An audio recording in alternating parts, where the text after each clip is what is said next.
What's going on, guys? So, it's that time again. Mr. Ballen time. And this time, we got a Mr. Ballen video titled, What Evil Force Condemned These Innocent Men? Warning. Is it distressing what? Distressing events. Wow. Okay. But yeah.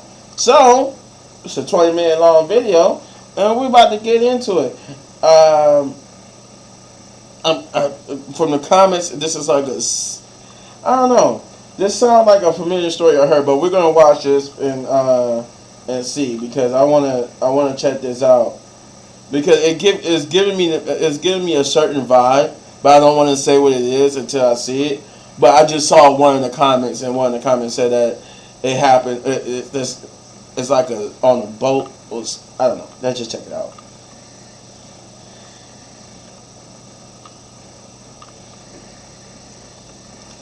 And then I promise, after this, you will be getting your Mortal Kombat 1 gameplay video. So, let's do it. Today, I'm going to tell you a story that has been told many, many times with lots of variations over the past 100 years or so. But the version of the story that I'm going to tell you is actually the original version that was published in 1907 in the Chicago Tribune newspaper. Now, since its publication, lots of people have taken this original story and kind of embellished details and made it more spooky. But in my opinion, it's this original version that is by far the most terrifying, because it really happened. But before we get into that story, if you're a fan of the strange, dark, and mysterious delivered in story format, then you've come to the right place, because that's all we do, and we upload once a week. So if that's of interest to you, please offer to get the like button, a nice fresh cup of coffee, but make that coffee using old hot dog water. Also, please subscribe to our channel and turn on all notifications so you don't miss any of our weekly uploads. Okay, let's get into today's story.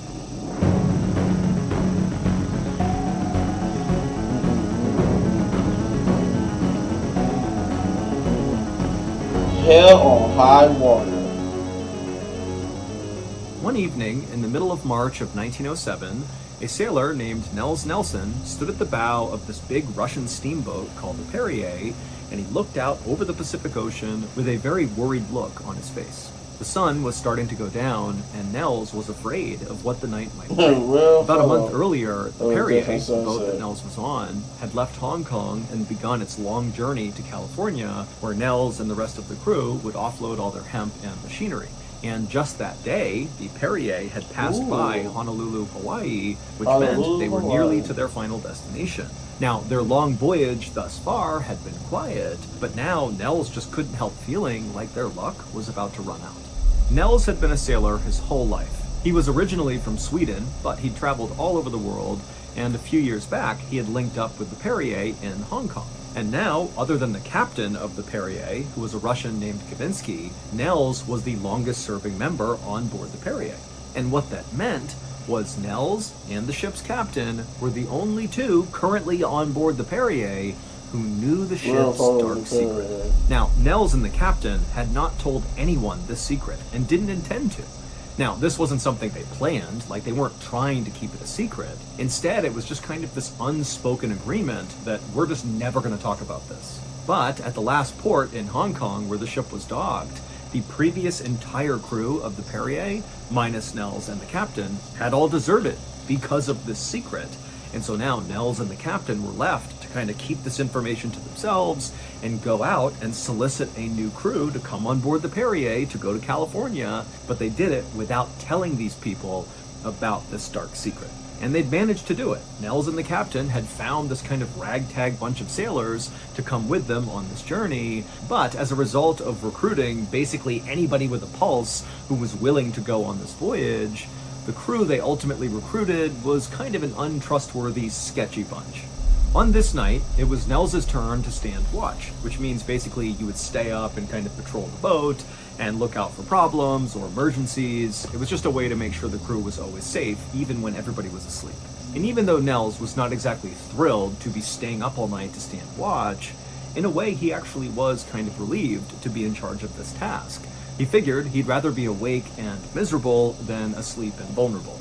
Suddenly, another sailor came up to Nels, and Nels hadn't heard him, and the sailor slapped him on the back and said, "Hey, how you enjoying your sunset cruise tonight?" Nels turned around and saw it was another crew member just kind of pulling his leg, and so Nels attempted to put on a smile and kind of go along with the joke and make it kind of lighthearted, but he was really struggling because he was looking off to the horizon and he could see the sun had nearly set.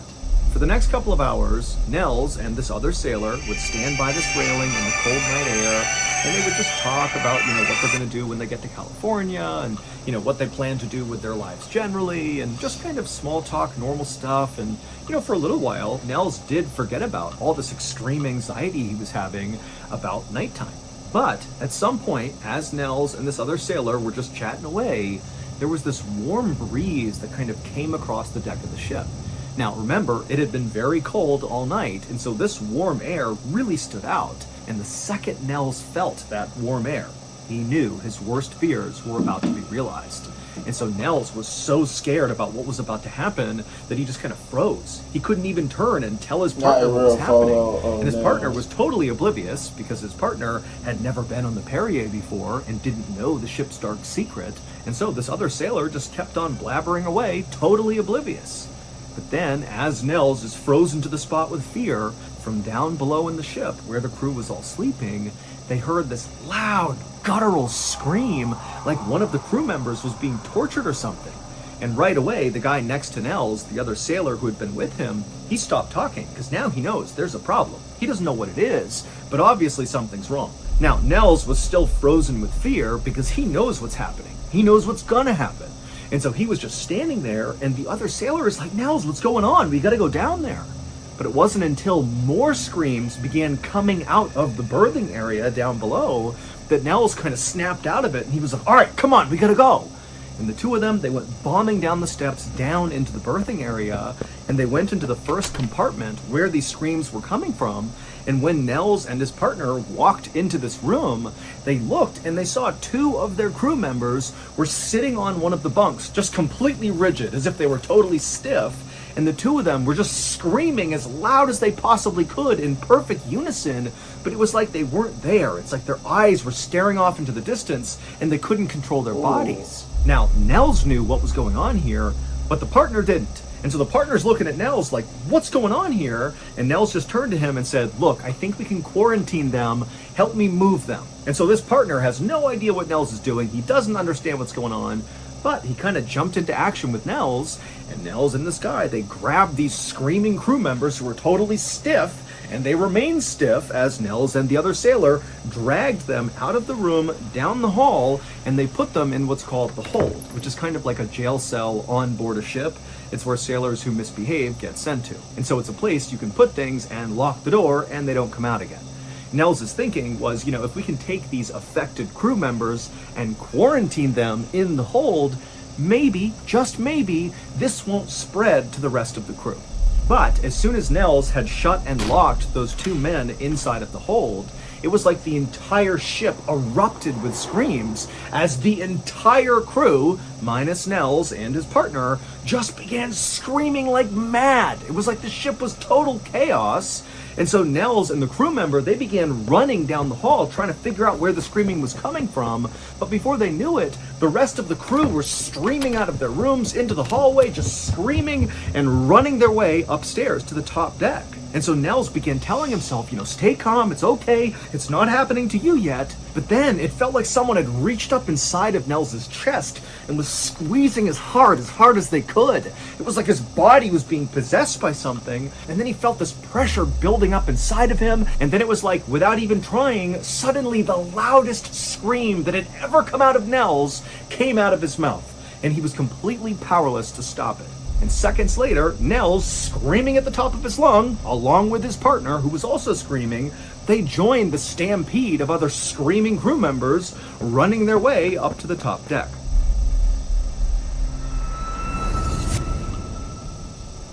Thank you to BetterHelp.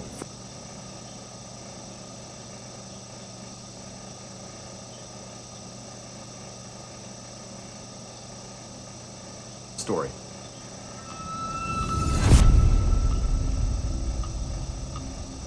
And when Nels and his partner reached the top deck, as they were screaming and screaming and screaming, Nels looked around and he took stock of what he was seeing. Again, he's literally screaming this entire time and can't stop it. And he's seeing that's what everybody else was dealing with. There were sailors who were clawing at their faces, almost like they were trying to stop themselves from screaming, but that wasn't doing anything. Others were holding their throats, attempting to stop the screaming. Some others were running into walls and grabbing and fighting with each other. I mean, it was absolutely chaos. And so Nels, he's kind of taking stock of this whole situation, still screaming, and then he notices one sailor in particular, and Nels knew exactly what was going to happen. That one sailor, who Nels did not know well, he was one of the sketchy crew members who were picked up in Hong Kong, he stopped screaming. And Nels could tell because there was this look of absolute calm over this sailor's face. And he was down on all fours, almost like an animal, right out in the middle of the top deck. And Nels, as he continued to scream, watched as this young, now very quiet sailor started to move across the deck like an animal. And as he did, he got faster and faster, like he was galloping on all fours, and he was headed straight for the railing of the ship. Now, Nels, in his conscious mind, he knew what was going to happen next, and he wanted to stop it, but just like he couldn't stop his own screaming, he was powerless to stop what was about to happen to this young man. And sure enough, Nels watched in horror as this galloping young sailor went full speed to the railing and then just leapt clear over it and splashed into the water below. And the second he hit the water, it was like everybody on the ship broke out of their trance. The screaming stopped, and it was eerily quiet. And one by one, each of the crew who had kind of broken out of their trance now began looking around, having no idea how they just wound up on the deck and what was even going on. And they looked at each other to try to figure out, like, do you know what just happened? But nobody knew. And then this very tense silence was broken when one of the crew members who had seen that young man gallop and leap over the side, this crew member, he yelled, "Hey, man overboard, someone jumped over." And it was like that was the thing that everybody was going to focus on. We're going to forget about this absolute craziness that just happened, and we're going to try to rescue this guy. But despite lowering down rowboats and paddling around for nearly an hour and yelling out for this guy and turning their ship around over and over again, they never found him. He never made a single noise, nothing. He just vanished into the night. And that was it. And so after about an hour of searching, the search was called off, and this sailor who had leapt over the edge was declared dead. And once he was declared dead, and the rest of the crew were all back on board the Perrier, standing on the top deck, looking around like, what just happened? Nels and the captain looked at each other and nodded, because they knew they would have to tell the crew what just happened. They would have to share this ship's dark secret. And so Nels and the captain told the crew the big secret, and the crew was obviously horrified, but considering they had just been through the entire experience, they weren't exactly surprised. They just hoped that, this night was the only night this craziness would happen. But the following night, the same thing happened. Everybody screamed, went crazy, ran up to the deck, somebody leapt overboard. The next night, same thing happened as well. The next night, Jesus so 4 nights in a row of this, the captain just could not take it anymore, and when he heard that first scream echo through the ship, the captain grabbed a pistol, put it to his head, and fired. In early April, the Perrier finally reached San Francisco, California, where the crew was supposed to offload their hemp and machinery. By this point, one of the sailors, whose name was Padaman, had assumed command of the ship, but by this point, the crew were very close to mutiny. They did not want to be on the ship anymore. They didn't care who was in charge. And in fact, once the Perrier got even just within sight of land, there were 9 sailors still on board the Perrier who stole one of the rowboats, lowered it down to the water, and just paddled to land to get away from the Perrier as fast as they could. They didn't even ask to be paid. They just wanted to get away.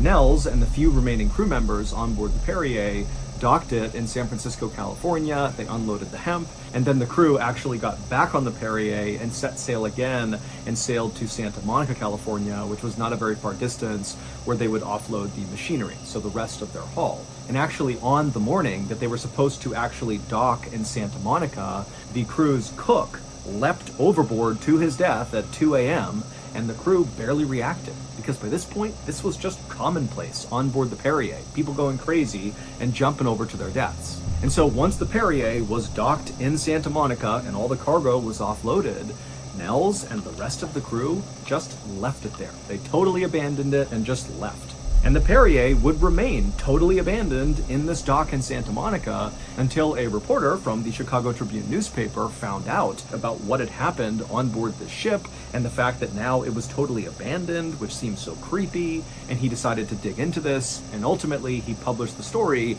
that I'm telling you right now. Here is the Perrier's dark secret that both Nels and Captain Gavinsky knew all too well. 3.5 years earlier, on a night in the fall of 1903, the Perrier docked in what was then called Bombay, but what is now known as Mumbai, India. And on this particular night, some of the crew members of the Perrier decided they wanted to leave the boat and go have some fun. So a few sailors and an officer hopped on one of the rowboats on board the Perrier, they lowered it down to the water, and they paddled to shore. And apparently, this group of guys had a great time on shore, but at some point, the officer apparently killed a guy on land. Who knows what it was about? Nobody knows. The reporter from the Chicago Tribune couldn't figure it out. But the rumor goes the officer killed someone, and when they came back to the ship that night, the officer was bragging about killing this person and even making jokes about it. Now, we don't know if this story actually happened, and we also don't really know if this is the seminal event that prompted what would become the dark secret of the Perrier. But very shortly after that officer had killed someone, the Perrier had left Mumbai and they were out at sea and it was very cold, but then suddenly the crew remembered this warm air wafting over the boat, and then screams rang out from inside as the crew began going totally crazy. This was the first appearance of the Perrier's dark secret, which sailors on board the Perrier actually just referred to as the Thing.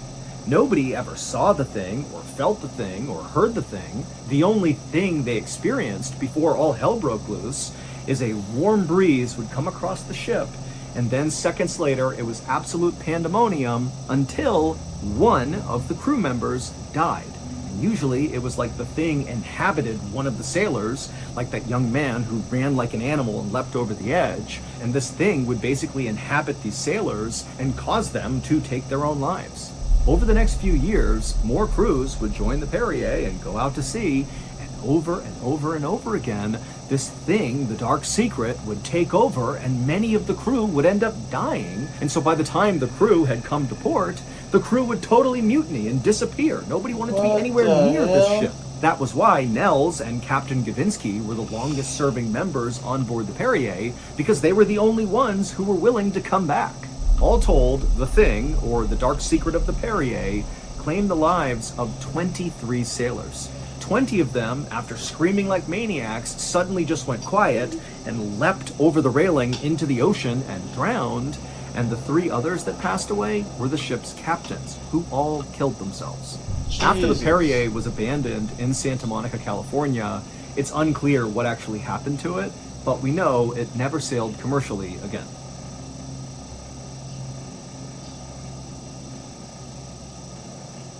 One night, in a cemetery in Alabama, this woman was visiting her sister's gravesite, and her sister had passed away when she was only 6 years old. And so this woman had really never gotten over that. And so as she's sitting by the gravesite, she begins to hear what sounds like kids laughing and playing and singing songs.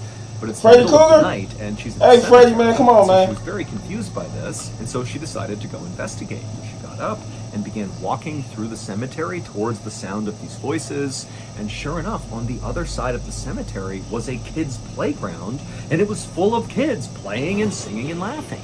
And this woman is like, what are these kids doing here? It's the middle of the night. But before she could figure out what was even going on, she heard a scream behind her. She turned around and saw nothing, but then when she turned back around, all the kids were gone. And so this woman is totally horrified. She fled the cemetery, and then that night when she was laying in bed, kind of going over what happened, at the foot of her bed, she thinks she sees something moving. And so she looks down her bed, and slowly the head of a child appears at the foot of her bed and stares directly at her. To hear what happens next and hear the rest of this terrifying story, you gotta go check out the latest episode of Fallen Studios' new amazing podcast called Run Fool, hosted by Rodney Barnes, and that episode is called Dead Children's Playground. You can find Run Fool on any podcast platform anywhere, it's free, and new episodes of Run Fool drop every single Tuesday. So go wherever you find your podcasts, look up Run Fool and check out Dead Children's Playground. So, that's going to do it. If you enjoyed today's story...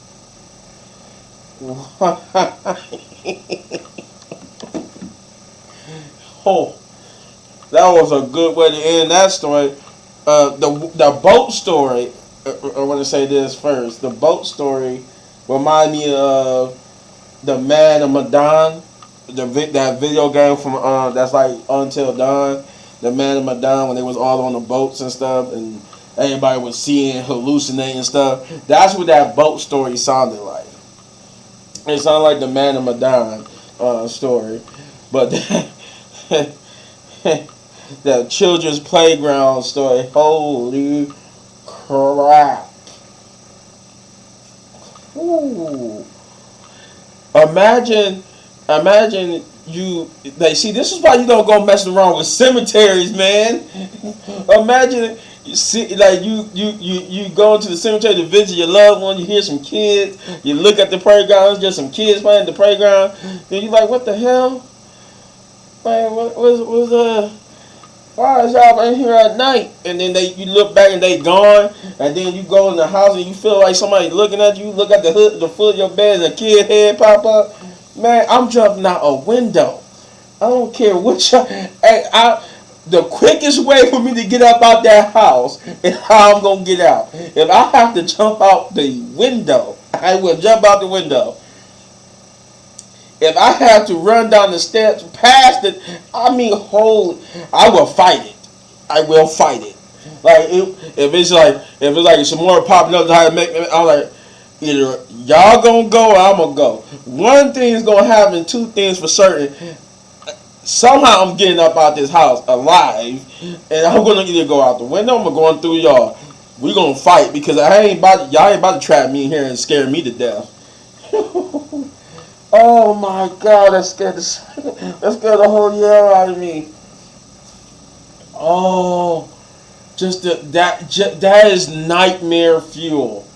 That is nightmare fuel. Just to be asleep in the night and you thought you saw something move and you look at the foot of your bed and the kid's head just pop up and look at you. You be like, what? And what the? Oh, wow! Like something about to happen. Like, did you really just try to shoot at a kid? Hey, man, that kid didn't look like no ordinary kid. But, you let me know in the comments down below what you thought. Oh, God, sorry for that little mini rant. But, if you enjoy my reaction, you know what to do, guys. You hit that right there for all of my Season 3 reactions. And, you enjoy the video so much you want to support the channel, you know what to do. Hit those buttons because we do grow slowly but surely. And, yeah. Hitting you on these videos for more of my amazing content. And as promised, Mortal Kombat 1. Peace.